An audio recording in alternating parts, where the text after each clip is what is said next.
Yo, yo, yo. Welcome back to Keeping It Lit podcast, where if it's not pure, it's cut. Again, I want to thank you guys for tuning in. I want to thank you guys for your likes, your shares. Also, subscribe. Today, we have somebody very special for you. She's a best-selling author. She's a ghostwriter. She's a publisher, also has her own TV show, so she's a host as well as that. Please welcome Shareen Rivera. Hey. Hey. How are you? Good. Okay, traffic was bad getting here. You made it. Yeah? Thank God. All right, well, let's get into it. So, how did you get started? Where do you want to start? I mean, because you wear a couple hats. I wear a lot of hats, yeah. I really want to take time to thank, you and Buford for having me on set. Thank I you for really coming. appreciate that. And honestly, I think it's so cool. I think it's so admirable that you guys organically built this audience, for your YouTube channel. I remember when Buford was talking about it and you guys started, right? That was a while. That was right before the pandemic, I I think. remember it. Yeah, definitely. I remember it. And Definitely. he hella built it up. And that's so admirable because I've had a YouTube channel for a long time. I really haven't taken the time to research it. You guys have almost 2,000 followers. So yeah, congrats to you guys. I appreciate that. Yeah, I'm totally honored to be here. I appreciate that. Thank you guys for your support. We're honored to have you as well. Thank you. Yep, definitely. Thank you. Yep, so let's get into it. What's up? Yeah, so... Wait, well, I want to start here first. I want to start here. I want to start, damn. I want to start with the ghostwriting. Okay. Okay, how does that go? So ghostwriting is something that I didn't know that I could even do. Okay. To be honest, Okay. I remember the meeting to my first ghostwriting client, and I used to be an assistant, an admin assistant at a law firm, and I just left work. I was going to meet my client for our first, it was our meeting where we were going to talk about him hiring me as a ghostwriter, and I really didn't even know what the hell a ghostwriter did, right? And I remember the whole time in the meeting, I was listening to YouTube videos about ghostwriting. I was like, you're getting it together. And I was hella nervous, Right. My commute was an hour and a half, so I was listening to videos for an hour and a half, and the whole time I thought, this shit's crazy, right? Because I had just met him the day before, had this meeting, and I was like, who am I to be writing this dude's book? He's a millionaire in Santa Clara County. Who am I, right? I was getting in my head. We all have that little voice that tries to talk us out of stuff. Can I do it? Can I not do it? Yeah. But I knew that this was we all are given this once-in-a-lifetime opportunity. Right. It's once-in-a-lifetime chance to take on yourself. And I knew I was like, if I'm not going to take this chance, I'm never going to take it. Right. And so anyways, long story short, I ended up meeting him, and he ended up being my first ghostwriting client. And now he's my mentor. He's my friend. He's opened up so many doors to me. And that was back in 2017. Fast forward now, 2021. I've ghostwritten 17 books. Okay. Well, okay, so question about the ghostwriting. Because, let's just take it to another genre. Let's take it to rap music and stuff like that. They have ghostwriters a lot. Of course, But no one ever knows who the ghostwriters are. No. Is that how it is with books? Same thing? Definitely. Okay. But so with my books, though, because I've been blessed enough to create for myself an audience and a support system, I have people that want to hire me, and in the contract, they want to label me as co-author. Okay. And so by labeling me as co-author, it gives them the ability to leverage my audience. Oh, Shareen's my author. And so then we both leverage our audience for the book. Okay. Yeah. That makes sense. So, but for ghostwriting though, one thing I want to point out, that I think is very important, because anybody can, go online and you can find a ghostwriter, right? Ghostwriting, people ghostwrite.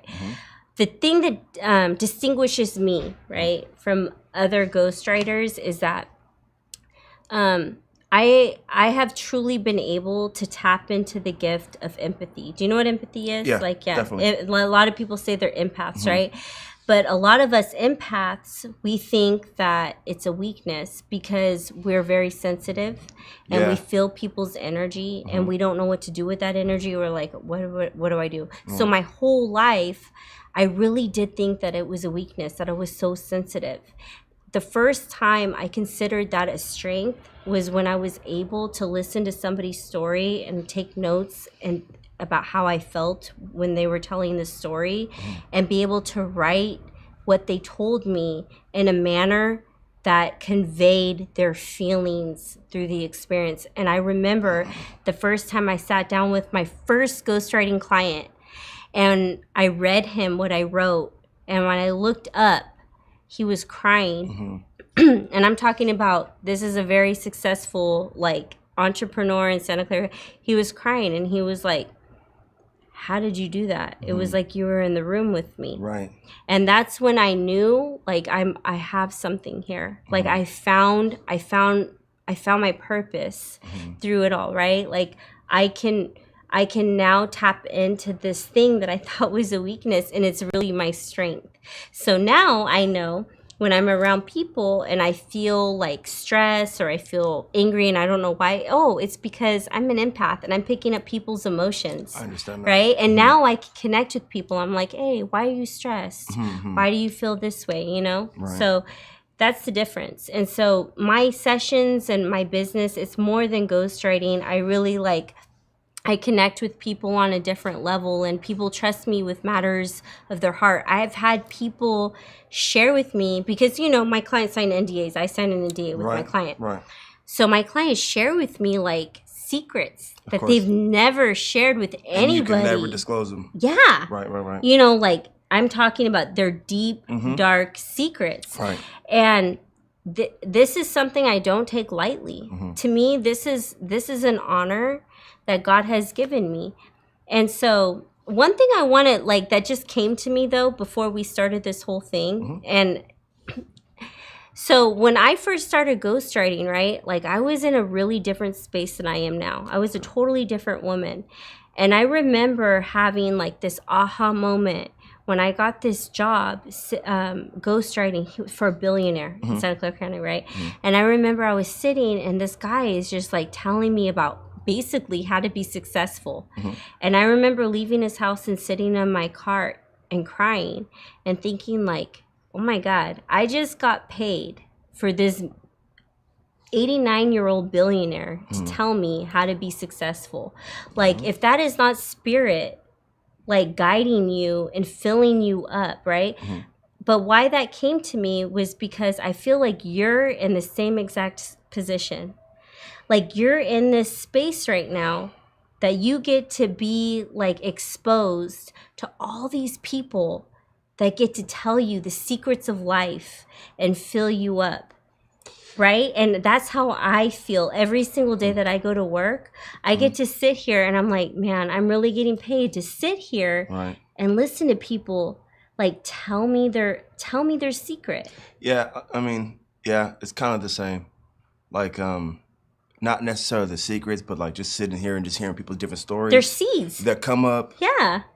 Even like, even just kind of giving game out, and may not even be knowing that they're really just giving game, but they're really like the audience is eating it. Because I mean, even like after the last couple of shows we've had, people have hit me and been like, "Yo, I learned a lot just listening to the person who was on the show." Like, I mean, yeah, it's definitely. Right? Yeah, it's definitely put you in a good position.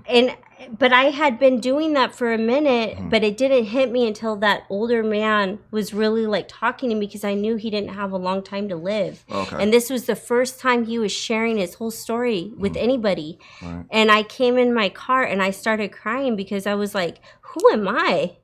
Right? And this is something that a lot of people deal with. It's called imposter syndrome. I battled with that. Now, imposter syndrome is when you don't feel worthy, right? Doing the thing that you say that you can do, right? I went home and I knew I could write his story, but I couldn't write his story. Like I sat down on my computer and I had the words in my mind, but I kept being distracted. I'd go clean, I'd go do this, I'd go do that. And I just did not feel worthy enough of writing this man's story. And it postponed it and it postponed it until like the 2 days before it was due, and I had to do it. And then I started learning from my coach who's here supporting me, Chandra Brooks, and she told me it was called imposter syndrome. It's something I had to look up. But a lot of people like me, like I'm sure like you, Right. right? We've been through trauma. Definitely. We've been through the mud. And then when you get to something, when you get to an opportunity, you don't feel worthy of it. And you self-sabotage it. Yep. You self-sabotage that shit. That goes with jobs, Yes. projects, even meetings. So how do you heal this, right? I was searching because from that moment on, I kept getting client after client that was really influential, was really big. And I was like, how do I heal this? Because I'm sabotaging myself, right? The only way to heal it is to start talking to yourself and taking action immediately. Sit down and force yourself to do whatever it is that you have to do and talk to yourself out loud and say, you know what? We're not doing this. I'm going to do this. I'm going to whatever it is that you want to do, because you know why? Our minds are wired to do what we're comfortable doing, right? Okay. Like sitting down and doing things that you know you're supposed to do, but you don't want to do. Right. Like that makes us uncomfortable, and we don't want to do that, right? Definitely. And so it requires us talking to ourselves and mentoring ourselves through it and getting that support system. So obviously you just didn't jump straight into ghostwriting. So before someone asks you to do some ghostwriting for them, they obviously had to see your work. So what were you doing before? Some people know. Some people just hire me because we click and we connect. But some people do want to see. But they knew you wrote that you. Yeah. So before I was a ghost, I've always been a writer. Okay. And so this is something too, right? Like I always used to think that writers don't make money. Have you ever heard that? The writers say that. Yeah. A lot of people have said that. Writers don't make money. My whole life, I thought that. I remember I went to college and my whole dream was to be a writer. And I remember my uncle called me up and goes, "You're going to major in English?" I was like, yeah. I was like, I'm going to be a famous author. I'm going to do this all my life. All I did was write. That was my therapy through all my trauma in childhood. I would write poems. I remember when I was 11 years old, I stood up at a restaurant and I wrote a poem that I read a poem out loud that I wrote to my grandparents. It was National Grandparents' Day. Okay. I stood up and read this poem to my grandparents, and it just so happened that there was a Mercury News journalist in the restaurant, and he published my poem in the Mercury News. That's what's up. And it motivated me, right? I was like, oh my God, I'm going to be a famous author. And so when I finally got the confidence to go into college after high school, first person to go to college, I wanted to go to English. And my uncle called me, I remember, the second week of college, and he was like, writers don't make money. What you need to do is go to law school. So I changed my degree, my bachelor's degree to criminal justice. I was like, writers don't make money. And I gave up on my dream. And I kept all my poetry to myself. I never read it to anybody, but I still wrote. But because that was my passion. Right. You know what I mean? And this is what I tell people my whole life. Go back to that little girl. Go back to that little boy. What did you like to do when you were sad at 9, 10 years old? What is it that you like to do? Right. Remember that boy, because that boy needs recognition, and that boy is going to save you. I had to remember who that little girl was when her mom left, when her dad left. What did she like to do? I like to draw and I like to write. Right. You know? So it just came full circle? Yes. And that's not just for me, though. Right. What I learned is what saved me. This is a universal thing. This is why my company's called Rising Above Publishing Services. Right. My motto is that sharing is an integral part of healing, because I believe that through hearing our stories, right, it plants seeds in people's brains, and it helps them realize what their purpose is, right? And it helps them realize how to get to their purpose. Our purpose for being alive is led to through following our curiosities, right? And our curiosities, what we're curious about, all starts, like, I don't know what I'm curious about, people say. What were you curious about when you were 10? Shit, who knows? No, think about it, No, I know it's rhetorical, but I'm thinking right now. Like, yeah, think about it, because that curiosity I was one of those kids. It will lead you to your purpose, whatever it is. Whatever it is. Yeah, I have no idea. Yeah. And if I really want to think about the little dirty mind, I had a 10-year-old. I've already served my purpose. You know what I mean? I've served my purpose already. But let's talk about. Let's say Understand. at 10 years old you like to watch porn, but now here you are in front of a camera, being a host of a show. Yeah. So let's talk about that. You know what? See what I'm saying? I didn't even think about it like that. Here I am living my dream. Right.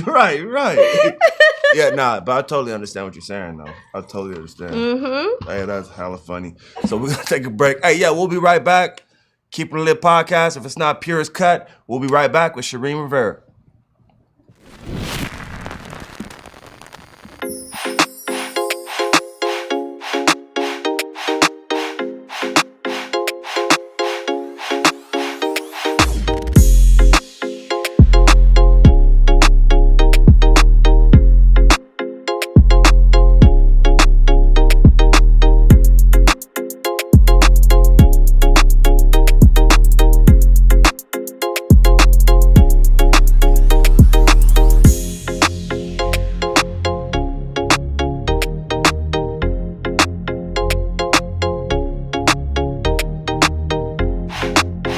Entrepreneur, ghostwriter, and poet. Let's give it up once again for Shareen Rivera.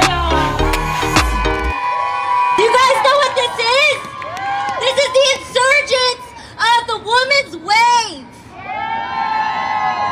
The life of a woman is a daily struggle of trying to maintain balance while simultaneously showing our brilliance in all that we do.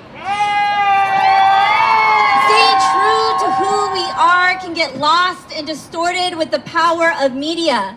We're constantly bombarded with images, videos, lyrics, and songs telling us of what a real woman should look like, act like, be, do, and say, causing a constant battle within every day, questioning ourselves if we're wrong or right, the creation of insecurity inside of our mind, leading us to cover up what's inside.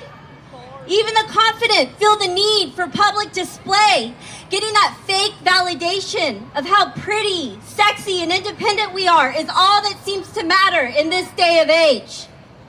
The life of a woman has way more opportunities than ever before.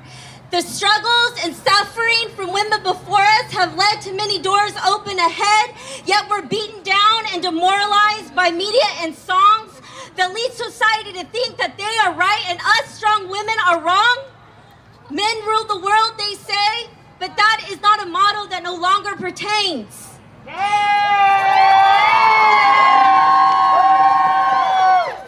And with every gain, we have to push through the negativity that is bombarded to us each and every day and stop conforming to what they say a real woman should look like, act like, be, do, and say, and start embracing each woman's individuality so that our daughters can look up to us and know that it is okay to be different. It is okay to be emotional. It is okay to be sensitive, to be sexy, to be rebellious to a shallow society, to entertain the creativity within her so that she can boost her self-esteem and embark on her dreams, so that she can embrace her body and reflection as beautiful as it is and not waste her energy on trying to change her gifts, but focus on offering the world her light that God gave each and every one of us within to share. So as a woman, I ask you, do you dare take a chance and a leap of faith to believe in yourself enough to create change? This is what I call the woman's wave. My hair okay? I'm sorry.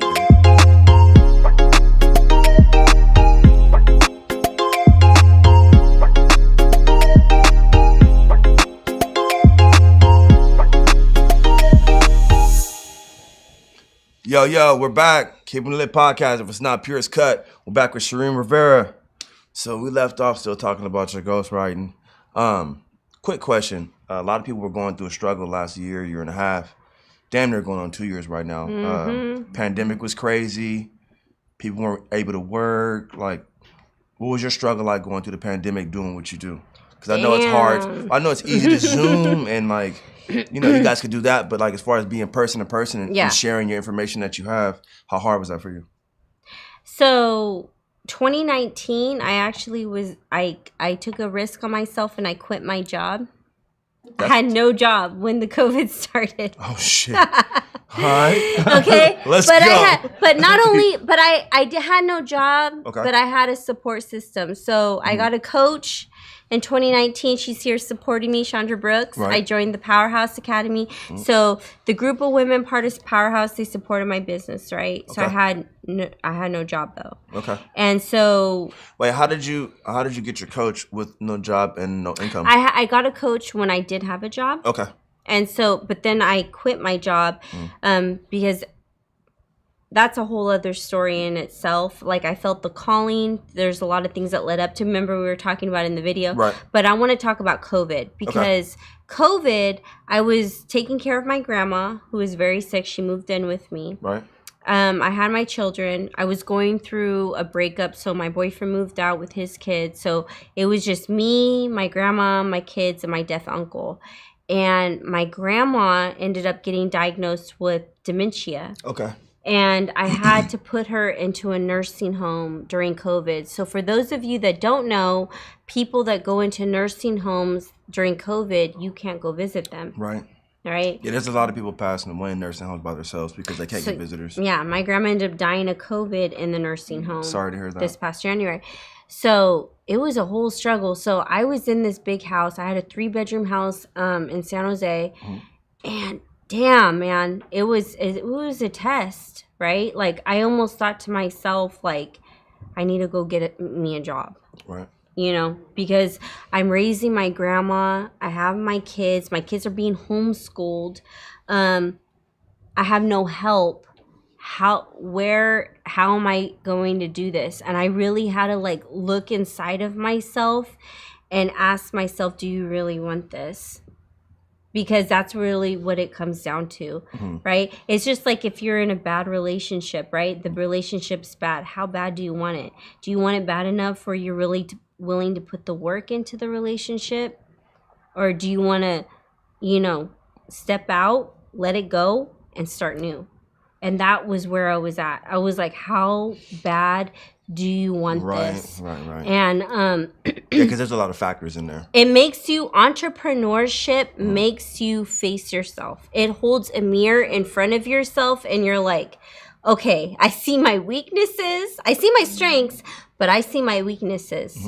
I had a lot of weaknesses. I still do. Like, I'm still working on myself, right? You know, but it really made me face myself as a person as to how I handle things. Because when you come from nothing and you are able to gain something, right? Yep. Like, you know that you got a gift. I could talk, but what is that talk if you got no action behind it? What is that talk if you have no discipline behind it? Right. What is that talk if you don't have the product behind it? That talk is nothing, right? So a lot of people from nothing, we got the talk because we've had to talk our whole life. But you got to have something to back that shit up. Is this something that you came up with, or is this something that the coach helped you come up with? Or is this something that was just in your mind already? This is just life. Right. This is life. This is the hardcore, down to earth life. Right. Like, when you're in the corner, your back is in the corner, and rent is due, right? Your car bill is due. And you got clients that need work done. You got babies crying. You got grandma needs her diaper changed. You got this, you got that. It's like, damn, how am I going to get all of this done? Like, okay, what am I willing to cut out? Man, I can't go out no more. I can't hang out no more. I got to stop drinking. Because, I mean, I never was a big drinker. But, yeah, I drink a couple nights a week. Right. I got to stop drinking. I got to stop doing this. You got to get real with yourself. And getting real with yourself is fucking hard. Yeah, because let's be honest, a good percentage of people that just gave up. And it's easy, and I can easy to give understand up. it, and I'm not Definitely. judging people that do it. Well, especially because during this I almost pandemic. didn't. You know, the pandemic, This get that good EDD, get the extra money on the welfare. You don't got to pay your rent. Yeah. People ain't pay rent for a year and a half. So it's like, it's easy to just start living off the system instead of just keeping your head above water and doing what you have to do and trying to gain more than just being stagnant. But you got to look more than tomorrow. Right. What happens after tomorrow? What happens after 1 year, right? I know people who hope the pandemic goes till next year and they keep getting money. Like, so it's like, yeah, if you don't put your first foot forward, you're never going to make it. Like, I totally understand that. Yeah. But especially as I'm not going to say I have a heart. It's not a pissing contest. Right, but of course. As a single mother in the Bay Area, one of the most expensive places to live, it's a whole different ball game, right? The pressure is a whole different thing. Like, no matter how much EDD you collect, right? No, well, even I mean, I never had food stamps, and I'm not judging anybody that did. I'll buy them. Yeah, pull up, right? Pull up. I wish I did. I tried to apply. Okay. I got 50 cents on the dollar. Shit. Pull up. But I'm saying, as a single mom, no matter what government help you have in the Bay Area, this shit is not a joke. It's funny, I was having a conversation with an important person today too, and we're talking about rent prices. In a decent apartment, it's like $4,000, and that's not even like extra dope shit. That's just like some regular shit. Yeah. So then we're also talking about people who are out here struggling, doing homeless people that have jobs, but just can't afford to live anywhere. You know what I mean? That's crazy.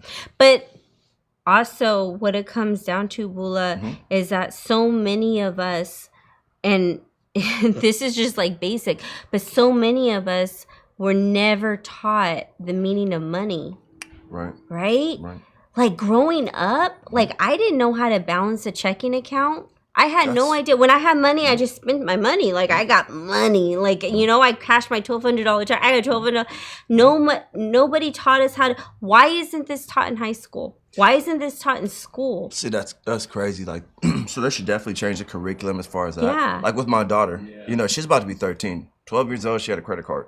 But she knows, check your credit card balance. You know how much is going to go in there. That's dope that you got her a credit card, yeah. Well, you know why? Because, like, No, you're teaching her. Well, we have a split home. Like, you know what I mean? So she's with her mom half the time and she's with me half the time. So the times that she is with her mom, I mean, she's always going to have money no matter what. So I don't ever want her to have to ask for anything. She's always going to be cool with that. But she knows it goes to her phone, lets her know what her balance is, let her know what she just spent, and she knows how to balance it. When we were kids, we didn't know that. Yeah, I had no idea. Here's $20. I got $5 for lunch. I'm going to go spend $4.99 right now. I totally understand. It's a whole different era. Like, this whole thing is different. It's different, And, like, even my son's 9. Right. He's talking about stocks. I was like, how the hell do you know about stocks? That's dope. YouTube, Mom. Yep. So it's like, we gotta, you gotta teach your kids what we didn't have. And that's like financial shit. Yep. That's why these people have jobs that are homeless, because nobody taught us how to manage our money. Well, then you also got to look at this. This might be like on some different shit, but think about like, what is it? What's the paper called? Where all the stocks are in it? The Wall Street Post. Have you ever just looked at it before you knew what stocks were? I used to when it's just a bunch of numbers going up and down. And I was up and like, down, what the fuck is this shit? Right. Yeah. And then if you ask somebody about it who knows about it, they're like, oh man, just the arrow goes up, you're good. The arrow goes down, it's bad. Yeah, and right. But what does that mean? Well, that's the whole thing. Yeah. There's a lot of, if you want to hide something from a person, you put it in some shit like that, a book or some shit like that, and they won't be able to find it out. But this is what really, like, things might be hard to understand, right? Like Wall Street Journal, all this shit. And it turns you off. You're like, I can't invest in stock. I don't know how to read the Wall Street Journal. But this is the whole thing. Any question that you have in this day and age, you can legit just Google it and somebody's figured out the answer. See, that's what I'm saying. That's our day and age right now. Right? Like, I Googled how to heal Nope. from a domestic abusive marriage. Hundreds of articles. It just said divorce. Hella people figured it out. Yep. and that's the thing. Like, so just like I'm saying about the stocks, when we were coming up, it wasn't taught to us. Now your son at 9 years old can just go, Yep. Oh, Bitcoin? Yeah. Oh. Mommy, you got Yep. Bitcoin? You got stocks? Mm-hmm. You got to be up to game. Right. But I think it's cool, though, because we have access to everything. There's no excuse for anything. Right. The excuses that limit us, where they come from, is really in our mind. And it's where we're raised from. And it's the trauma that we come from. Our trauma, a lot of us let our trauma define us. Mm-hmm. My trauma's defined me for, 34 years. And it hasn't been until recently, I'm just going to turn 37 this year, that my trauma doesn't define me. Our traumas define us. And it's like, we got to step out of that. And how do you step out of that? You got to share your truth with yourself. You got to write down and speak your truth with yourself. We think we know our truth because it's in our mind, right? Mm-hmm. You know your story. Your story's in your mind, right? Yeah. But have you ever really talked out loud or written your entire story? Until you do that, I have. right? I have. See? And you And know it's a whole different experience. But I've had time to sit down and write. I've Yes. had enough time to my fucking self, Yes. for sure. But a lot of people haven't had that. Well, I think that people have. I think, like you're saying, a lot of people haven't. But I think even the people who do have time to do that, bringing that trauma back kind of sucks. Reliving it, right? Right, Yeah. right. So when you were in like the self-reflection mode, it was like when you were saying when you were locked up. Right. Okay. Mm-hmm. So when you were in the self-reflection mode, what came to you when you were really reflecting on your entire life?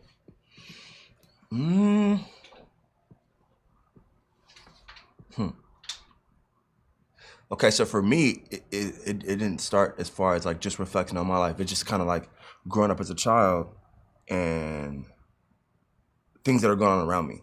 Mm-hmm. You know, Your environment. mom, dad, their relationship, their issues, violence, like that type of thing. So you realized how it affected you as an adult. Exactly. Yeah. And just, throughout the years, not even just as an adult, but just through the years growing up and being on some same type of violent shit or having an attitude, Mimicking the behaviors. Mimicking the behaviors I see, So, I think it took me to be an adult to actually be able to start curving it.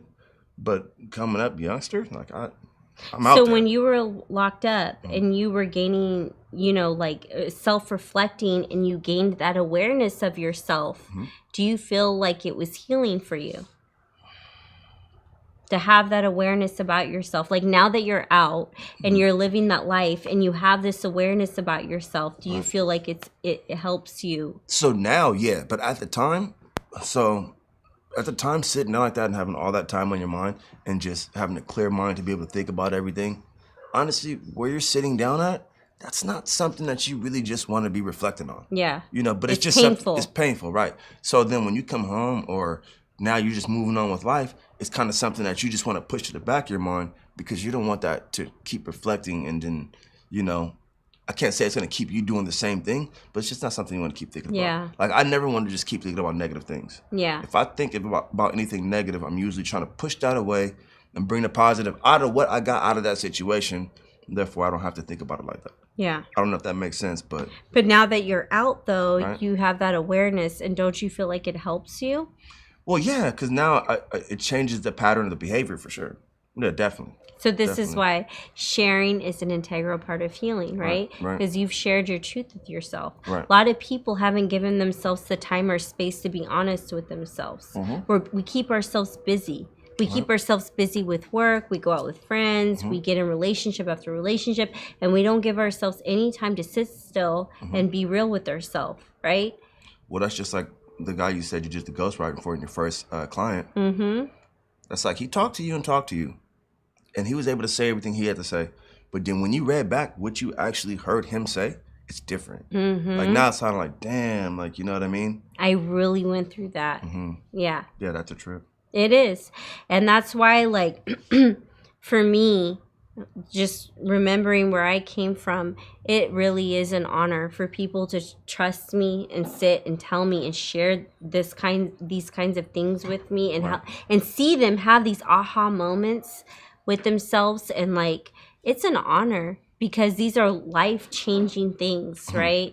And then when you can use the stuff that you've been through to help other people, like that's like a whole nother level. That's what you call planting seeds. You're planting seeds with your pain, and I say that's making your pain into a purpose. None of us want to think that we just went through this shit to get through it and that's it, right? I didn't get through all of this just to get through it and that's it. It's gone. It's in the past. Right. Like I want to feel like I got through this for a reason, so I could turn around and help somebody else that's going through it. See, and that's crazy too. Like even just being sitting down, different shit. Like a lot of people have been through a lot of shit that I haven't been through. But when I hear their stories, I feel like you went through that shit, so I don't got to go through it. So when you tell me the story, I'm like, I don't ever want to put myself in that situation. So with you listening to everybody else's story. I like that you said that. Yeah, I mean, I would think like you listening to everybody else's story and doing their ghostwriting or writing for them, they're telling you stories that you might not have been through, but you know not to put yourself in that position because of what happened with them. But don't you feel like a lot of us learn from experience? We have to learn the hard way. I'm that dude. Right? Yeah. People could tell me a million times to my face, don't go with that guy. There's a glass door right there. Don't guy. run into it. Don't go. He's trouble. He's trouble. What did I do? I went with the dude. And what happened? Yeah. What happened? See, with relationships and shit, though, I think differently about that because everybody has their opinion about different people. But vibes don't lie. Vibes don't lie. Bula, vibes don't lie.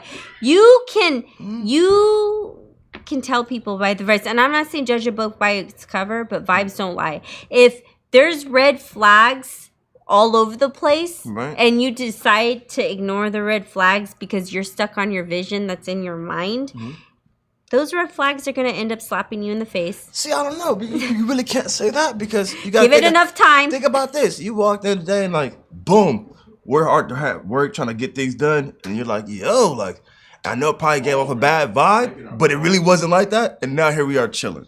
Like, so sometimes that bad vibe from the first might But not I'm be the talking same. about intimate relationships. I'm not talking about just like, Yeah. I'm talking about always like get a being bad with vibe. somebody.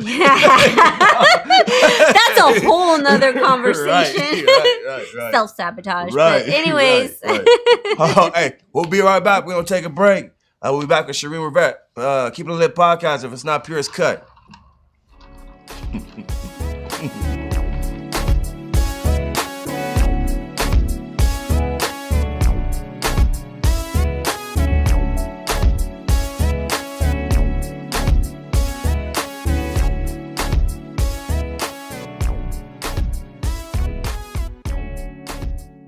Hello and welcome to Rising Above with Shareen Rivera. I'm your host and ghostwriting consultant, and today I have an amazing guest. She's the Bay Area Superwoman. She is the woman of women's empowerment and the founder of Powerhouse Academy, Chandra Brooks. So I was a teen mom. I graduated from high school and walked across the stage pregnant. And I always tell people 17 and pregnant to Eastside Hall of Fame. So what that means is that I walked across the stage pregnant out of the East Side School District in San Jose, California. And in 2015, they inducted me into their Hall of Fame. Wow. So I wanted to share that with people because I wanted them to know, even though despite all the challenges that you have, and you might not be a good student in high school or, you know, in your educational career, but you still can rise above, right?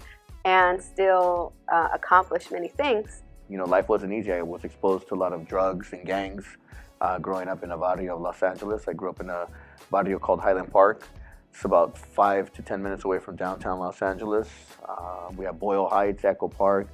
You go back now, you don't even recognize those hoods. They've been hipstertized and transformed to other things. But really, I think what it was the struggle. The struggle that really motivated me and gave me the energy and the drive to want more. One of the things I want people to think about is really learn your craft and become a student of what you really want to do. And so, because, you know, and I don't want to sound cliche, but, you know, knowledge is power. So the more you know about what you want to do, then the better off you are. If you look at the job that you want, and you look at your skill set today, there's a gap, current state, desired state. Those places along the way that are missing, you can put together a timeline of achievement to be able to accomplish what you need, and that gives you the roadmap of where you want to go. I love that. Own your desires. Don't deny yourself that little voice that you have inside of you at nighttime when you're thinking about your dreams, your hopes, your aspirations, the things that you wanted to do, and really just affirm her. Like, even with men, affirm him. The best thing that you can have is vision. Issue a command to your subconscious before you go to sleep at night. The state before you go to sleep at night is known as the hypnagogic state. It's one of the best states for you to reprogram your subconscious. The most recent brain science is starting to show that 95 to 97% of everything that we do is coming from our subconscious programming. And most of our subconscious programming came from the age of when we were born to 7 years old. I tell my clients, you don't need me. You don't. You can get just as much talking to a pole as you can out of me. Because all I'm gonna do is ask you questions, and when you give me a BS answer, I'm just gonna ask you another question to make you clarify the BS so that you can see it for yourself. I had a mentor, his name was Rory, and he told me, look, these kids are making 13 bucks an hour. So it takes 1 hour to make 13 bucks. He said, all you have to do, a jersey, we could sell it for like, if I sold one jersey, I would make 40 bucks on the low end and 100 bucks on the high end. He's like, if you sell one jersey, you're gonna make as much as they make in 2-3 hours. And it only takes 10 minutes to sell one jersey. Thank you for watching.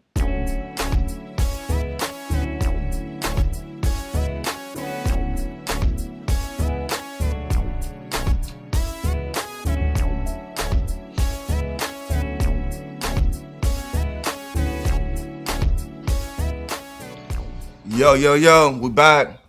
Keeping It Lit podcast. If it's not pure, it's cut. Back with Shareen Rivera. Before we got off, we were actually talking about traumas. So we're talking about a couple of things that we go through as far as like growing up, or we saw as kids, that type of thing. The traumas that you've been through, how do you use them today, to get you further with the things that you have going on as far as your business, as far as, just life, period? Man, so as a mother, right? Like I use, and I still do, and I sit down and I think a lot of parents think, like, am I fucking my kids up? I think about that shit all the time. Right? Am I fucking my kids up? Because I've been through so much shit, and it's like, and it has made me analyze like how I deal with my children, right? And I really want to do things differently. But then on the other hand, I realize I give too much to my kids. Like I'm overcompensating, because of lack I had. Disneyland mom? No, I'm not the Disneyland mom, but I feel like I am that sometimes. A lot of men do that, like the Disneyland dad. But as a mom, I overcompensate in ways of like, for instance, like when we're going school shopping or disciplining, like I don't discipline the way that I should. I clean up a lot, or I serve my kids their plate instead of letting go get their food. Like I'm overcompensating. But in terms of how it's affecting me and what I do with it, I really want to believe that all the things that I've been through was because I'm supposed to make the world be better from it. And so I asked myself, like, how can I make the world be better from it? Well, I remember a time when I felt like I was the only woman in the world getting beat by her husband. Shit. And I remember a time when I felt like I was the only girl, there was nobody else that was being molested, right? I remember a time when I felt all alone. I didn't think anybody else could understand possibly what I was going through. And I never want to come across somebody that is going through something that I've been through when I could share with them and be like, dude, you're not alone. Like, there's so many of us. We feel like we're alone when we're in the thick of it, right? We feel like we're the only ones. I remember a time, oh my goodness. I remember a time when I was ready to leave we're going to get in it. I remember there was a time I was ready. Like I had money saved in my jacket pocket. I was ready to leave my husband. Does every woman do that? I don't know. No, there's always a jacket in the closet that just happens to have money in it. All right, go ahead. My bad. Sorry about that. Go ahead. I don't know. My bad. Go ahead. But I guess it's something genetic. Right. right. There's always that rainy day jacket money. All right, go ahead. Go ahead. All right, go ahead. Man, like I had my money in my jacket in the closet. You know, I was ready to leave him after 10 years. And I was loyal to this man for 10 years. And I ended up having an affair the last month before I left him. And I remember he found out because I was a bad cheater because I hadn't cheated. So he found out. And I remember feeling like I was the only woman going through this. Like, how do women deal with, like, I felt so much shame, so much guilt, so much like I was just the worst mom, the worst wife, the worst everything. And then I was leaving my husband, even though he beat me, even though I had every reason to do whatever. And I remember that guilt and shame and not wanting to share it with anybody because I felt so much guilt and shame. That shit fucked me up for the first year that I left him. And I was self-sabotaging my entire life. I was drinking any chance I could get. I was not doing anything good for myself. And it wasn't until I really like started talking to other women about what I did and being validated, like other women sharing their stories, that I realized. How did you get into the position to where you start talking to other women? Because I know it's hard to just be like, I shared my poetry, right? Okay. So I published my first book, sharing my poetry. And it took a lot of courage because a lot of women that have been in abusive marriages, we know people try to like, and I want to backtrack. Abusive, right? That word abusive. People think, oh, you're getting fucking hit every day. Mentally. Nah. Neglect is abuse. Right. Mental abuse is real. Okay, we normalize that shit. All right, so let's play devil's advocate here. Okay. Do it. So what's neglect? No, I know the meaning and the definition of the word. Let's define that. Let's say that you're married to a man and you are not kissed, you're not touched, you're not hugged year after year after year after year. You don't think that fucks with you? Are y'all married? Yeah. Yeah, that's wild. Okay. Yeah. That is abuse. That makes you feel not worthy. But is he going to work and fending for the family and putting food on the table? Why does that matter? Because a lot of men. So let me ask. Hold on. Okay. A lot of men in that position who don't do that, they're mentally fucked up and think that that's okay. Okay. They think, I go to work every day, I put food on the table, take care of the kids. Right, I don't need to do that. They're fucked up in the head themselves. So I just wanted to see what you meant by neglect. Yeah. Okay. So any guy that hits a woman is also fucked up in his head. Yeah, for sure. Yeah. So the other thing is like it takes a toxic person to do another toxic person, and you do this toxic dance with each other. So you both are like, you both have, right? I was just as fucked up as my ex-husband was fucked up. I allowed him to treat me this way for 10 years as he treated. So I'm not saying that my shit was better than his. We both had shit. I understand. Right? Right. No, I understand. So, but his shit just like was harmful. Hold on though. But, you know what I mean? Hey, so real quick, I'm not minimizing, I'm not legitimizing none of that shit. I would just have to ask a question to make sure we on the same page about it. All right, go ahead. Yeah. I don't want nobody hitting us like, oh, so y'all just think that shit's cool. That's not cool. It's not cool. But we need to recognize the fact that we all need to take accountability for ourselves, right? Of course. It took me a minute to take accountability for myself because I was so used to being a victim. So let's even talk about that, right? Especially, like I know men too, but for me, I can only speak from a woman's perspective.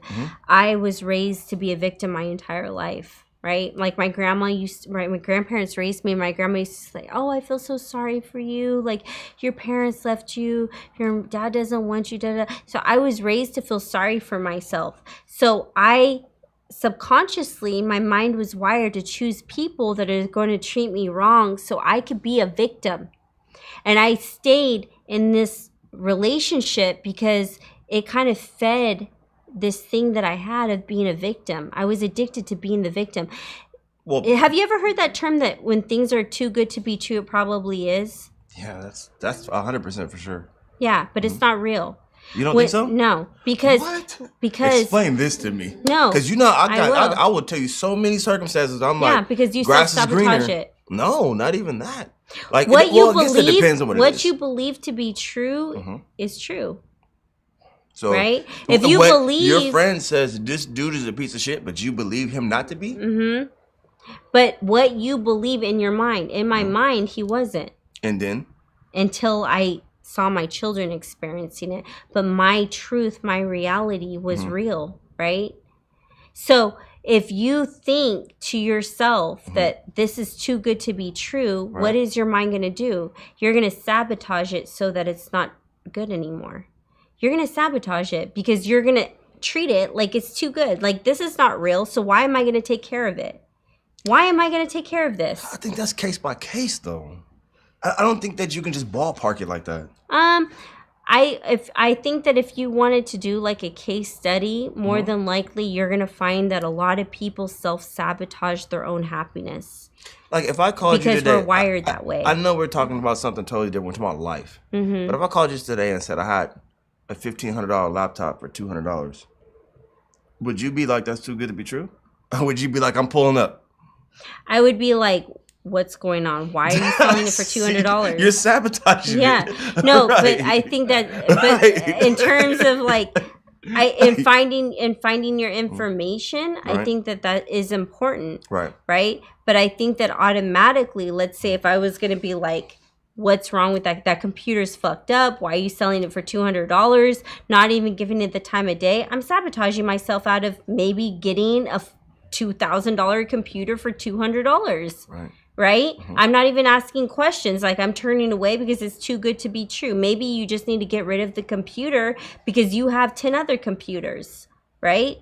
Or it might be hot. But what happens when a woman or a person, I'm not going to say just woman, when a person asks questions, most of us don't even ask questions. Well, we just assume that we know the answers, and we sabotage the experience, the relationship, the person. We don't even ask questions. We assume that we know the answers. I've done this my entire life, and I've sabotaged many things my entire life. But how many of those things that, let's make a percentage as far as like the things that you thought you sabotaged because you didn't take the time to actually like check into that you thought was too good to be true versus the things that you knew were too good to be true and you're like, and then you look back at it like, good thing I did that. So this is the other thing. Oh, that's a really good question because a lot of us, right? And I'm speaking from my perspective, right? First of all, let's talk about people from the hood. People from the hood are the most in-tune people with intuition because they're in survival mode 24/7. They say vibes not a lie. Vibes say everything, right? Oh, nigga, that's the cops. Exactly. But a lot of us women are taught not to trust ourselves. Right. How does that happen? Because from the time when we're little, let's say you're molested by your dad, right? You're taught that even though you feel like it's bad, that's right. So you're taught not to trust yourself. Then you grow up and your boyfriend treats you bad and it feels wrong, but you're taught that this is what's normal. Nobody tells you nothing. And then you get married into an abusive relationship and it feels wrong in your gut, but nobody's saying anything. So then you're taught through the years, through experiences, not to trust yourself. So even if something feels wrong, the environment, society says that it's right. And so by the time you really your only thing to rely on is your gut, you don't trust yourself anymore. So how do you get back to trusting yourself as a woman, though? I'm not talking about from a man. As a woman, how do you get back to trusting yourself? How do you do that? It's hard. I mean, I can't make it a woman thing or a man thing because really, like what you just described happens to both genders. You know, I don't know. Once you don't trust yourself because what you've been taught is to just go with the flow of whatever's going on because this is just what it is. I think it's hard to break that shell. Yeah, and it starts from our childhood, though. It starts from our childhood. Right. So how I started doing it, though, for myself, I can't talk about everybody else, but for myself, is I started making small decisions in my life based on what felt right. Okay. And I didn't ask anybody. I didn't consult my best friend, because a lot of us women, like, we want to make a decision. Let's say we want to break up with our boyfriend. Okay, but we got to talk with 5 people about it. We got to talk with our best friend. Can I jump in? Can I jump in? Go ahead. Release it. My opinion. If you're having problems with your relationship, you may have a best friend. You may have friends that you want to console in, and they're going to give you advice. Okay. You have that one person that's in a relationship, and they have a great relationship, and you're like, yo, this what's going on. 9 times out of 10, she's going to be like, or he's going to be like, yo, get that shit under order. You guys have a conversation. You guys try to make it work. Communicate. Okay. And then you have that friend that's like, bitch, we out here. Fuck that nigga. We can go out here and get new niggas. There's plenty of fish in the sea. Like, if you're going to get that advice from somebody, I'm not going to say don't get advice from both your best friends or your friends, but you don't want to go to the person who has no experience in relationships, or their relationships have been so fucked up in the past. Why would you even ask them? Or I challenge you to actually, I challenge a person to actually sit with themselves. Right. And actually reflect and ask themselves what they think is the right thing to do, and take a chance on doing it without consulting anybody. And that's the That's how you build your intuition. So that's what I did. Right. So I left my ex-husband. I didn't ask my grandma, who was alive, my sister, my best friend, nobody. I was like, I'm going to make this decision and I'm going to leave my husband of 10 years and I'm going to leave. And I made that decision, and everybody did not support me. Right. You know, I lost every single friend that I had. Every single friend up to the point of 30 years old stopped being my friend. His entire family stopped talking. I lost a lot of people, but it turned out to be a blessing because they were dead weight. Well, that's the thing, because what you did is you made the decision for yourself. You saw what was good for yourself. You never want to go on somebody else's opinion in your own relationship. Yeah, because you know what? Everybody has an opinion. Half of the time, the people that we're surrounded with, they got shitty relationships. Right. They're not making as much money as us, and they're projecting their own fears and insecurities onto us, and we're living our life by their guidelines. Like, check yourself, right? I had to check myself. Well, there's that, and then here's the next situation, right? Then there's your best friend. All right, so your husband's cheating on you, or your girlfriend's cheating on you, however it goes, vice versa. And then I confide in my friend. He like, yeah, man, you should just leave that bitch, nigga. Fuck that. Boom. Now you and your girl get back together. Everything is cool. And then some bullshit comes up, and you're like, yeah, my boy told me I should have left you. Now he's the bad guy. Now he can never come around. Like, you know what I mean? All because you put him in the mix. That's why I just never go outside the circle of anything like that. Everything that you have going on with your relationship, whatever, I would always keep it in. Or just like you said, do it yourself and figure out what you want to do. But and then people need to give themselves time to self-reflect. And this is why, again, like, let's go back to sharing. Like, this is why people sharing their stories is so important, because you have answers to everything at the tip of your fingers. You can go on YouTube, you can go on Amazon, you can buy a book, you can hear somebody else's story, talk about what they've been through, and find the answers so that you can get in tune with yourself. Well, that's just like you talking about you having to have a conversation with yourself in order for you to leave that abusive relationship.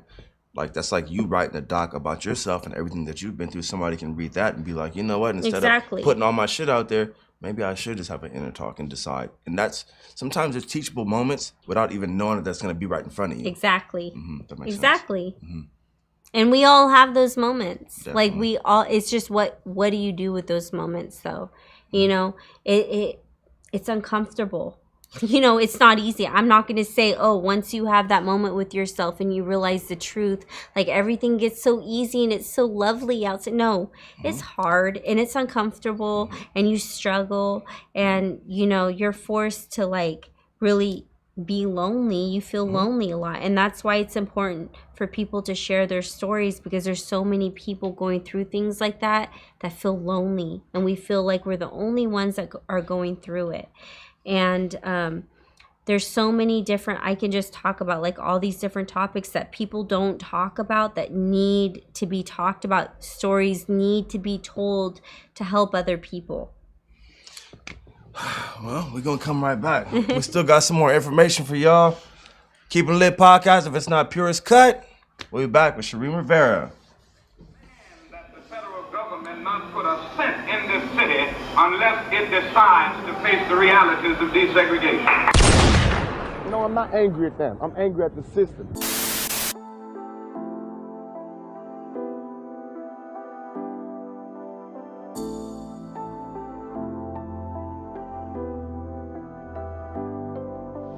We got the voter registration booth.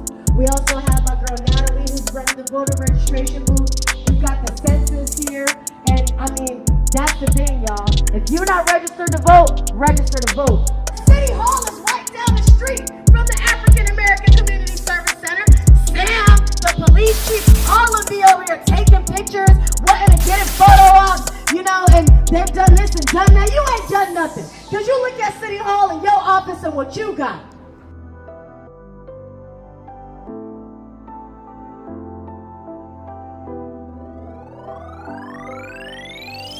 The school system was never meant for black and brown bodies. It was never meant to do anything but conform into a system of oppression.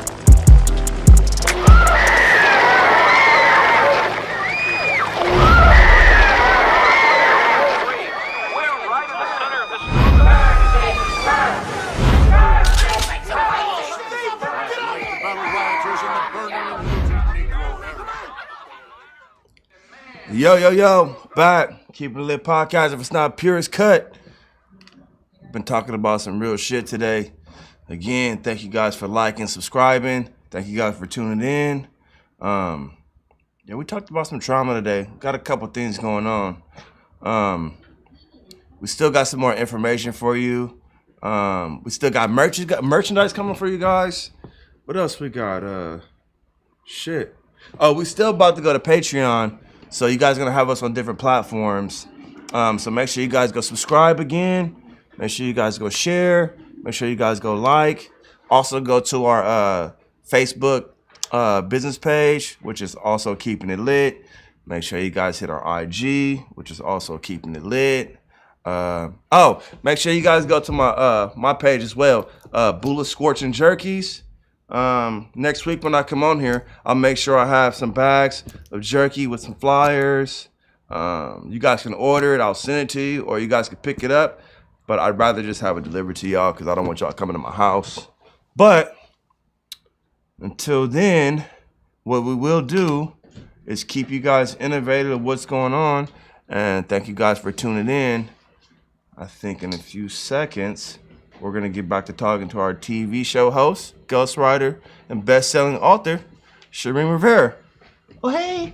Sorry. Hey, don't worry about it. It's the pull-up.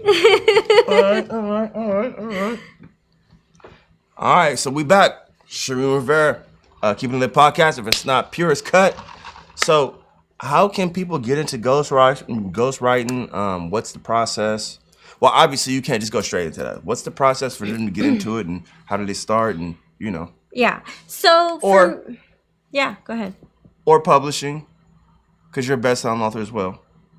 So, yeah, let's just start off with the ghostwriter first. So, well, I have a publishing company, so I help people that didn't even use me. Let's say you went and wrote your own book yourself, but you need help making it into on Amazon and getting it, printed. So I have a publishing company where people just send me their manuscripts, and I have a team of editors and graphic designers and a marketing specialist. So we help take care of all of that for you. All you have to do is send me your manuscript.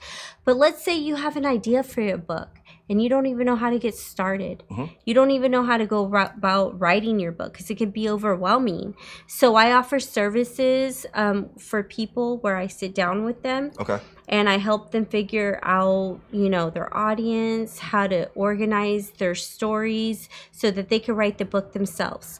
But when you go about like getting a ghostwriter is when you don't have the time You don't feel comfortable with your the ability of your writing. Okay. So that's when you want to hire a ghostwriter. Okay. And that's pretty much what what a lot of busy, successful people do. A lot of the celebrities, you see like all these famous people, they're authors. Well, they didn't write the stories themselves. They hired a ghostwriter. Right.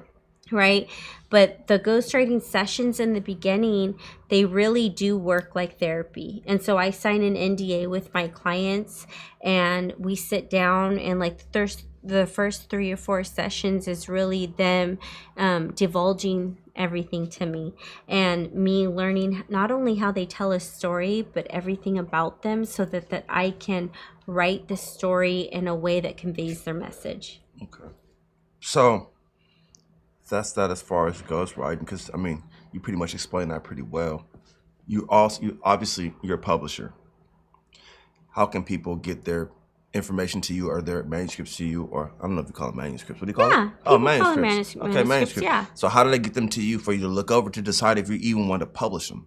So people usually contact me through social media first. Okay. And then I have a link to create a 15-minute meeting with me, and then they email it to me. But yeah, so a lot of people, so this is the thing, Bula, that I deal with. A lot of people feel like they're desensitized to how great their messages and their story is, and they don't feel good enough to publish their story, so that they hold on to it, right? So if you feel that way, but you've been wanting to write a book, or you've been wanting to share your story, I really challenge you to step out and just reach out and see like what the process is, and see what you can do with it, because most likely there is something there, right? I always say, you don't have to have like the most traumatic story to have a story to share. There is somebody out there that needs to hear exactly what you're saying, because they're experiencing it. And a lot of us, even listening to what we've been talking about, a lot of people, they're going to feel ashamed because they're not going through all these traumatic things, but yet they have problems. Right? They need to hear a story about people that are going through what they're going through. Like, everybody needs to hear what we all have to share. So this next question is from my daughter. She's 13. Well, she's about to be 13. Okay. So with the publishing company, like, so do you guys publish kids' books? Of course, yes. So if she writes a book, she can touch bases with you through your link, and she can, okay. I have illustrators, I have graphic designers. I'm actually a co-creator of a children's book with a Santa Clara County judge. And yes, okay. We do children's books too. I just want to make sure, because don't discriminate against the kids. Nah, that's what's up. It's all about the children. There you go. And then the last thing I'm going to ask you about before we get up out of here, when are you back to hosting your show? Everybody's asking. I know. When are you back? So my goal is 2022 to have it up and running. What's your show called?